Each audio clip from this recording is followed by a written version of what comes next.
What's up mga master? So ito, may dumating akong bagong order ngayon. Ito. So yan, nandito yung sa probinsya. Kaya nasa Malilipot, Albay. So from China siya. Seller address, number 6 North Peak Road, Longyang Town, Shun District, Pusan City, China. Sa kinalingan ng COVID to ah. Ayun, so sale yata ito ng in-order ko yan, 523.50. So, tingnan natin kung ano to. So, yan, bigyan ko na kayo ng clue. Gagamitin ko itong pan-troubleshoot nitong welding machine kasi may problema siya. Baka pwede pang hiwalay na power supply. IGBT type na welding machine. So, gagawin ko man testing kasi napakalaking tulong din ito. So, pwede rin sa mga Bluetooth speaker, gaya nito. Pan-troubleshoot kasi sira na yung ano ko, convert ko rin sa mga yung sira na yung saksakan nito. Yan, yung sa cellphone.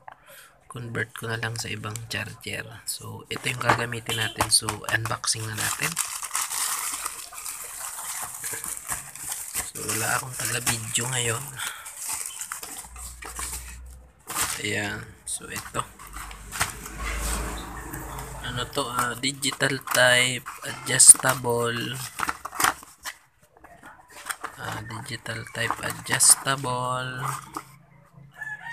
Ang tawag nila dito, adapter power regulated. So, try natin siyang buhayin. Tapos, check natin sa original na tester kung mag-match naman yung kanyang reading niya sa display ng kanyang sariling display sa LCD at dito sa ating original Sanwa tester. So, i-plug ko muna mga master na. So, ayan mga master, naka-plug na yan. So, tingnan natin dito. Ayan. Adapter power voltage regulated. Ayan. So, ayan. So, halimbawa, ayan. 5 point na ba yan? Subukan natin sa 12 volts. 12.5. Then, subukan natin sa tester. 12.4 doon. Tester. Ayun, parehas naman. Oh, taas pa nga dito. 12, ikaw, may ground. 12.10. Ayun, DC natin. Ayun. Ayaw, yun na talaga yun. 12.10. Dito, 12.3 lang. Pero yung actual niya mas mataas. Adjust natin siya. Yan. 19.4 yun. Tama na siya. Parehas. Sagad natin siya ng 24 volts. 24.6. Mas mataas yung actual niya sa original na dito 24.6. 24.20. So, okay. Pwede. Mas mataas yung actual. Ayan. Ganda kasi siya. Adjustable.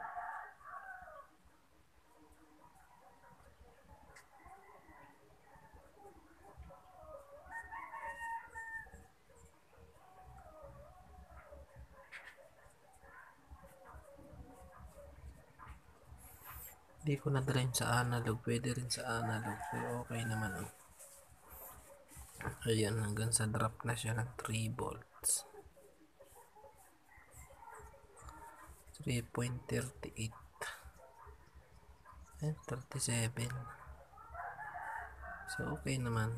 So, okay naman yung review natin sa kayong pag-testing. So, okay.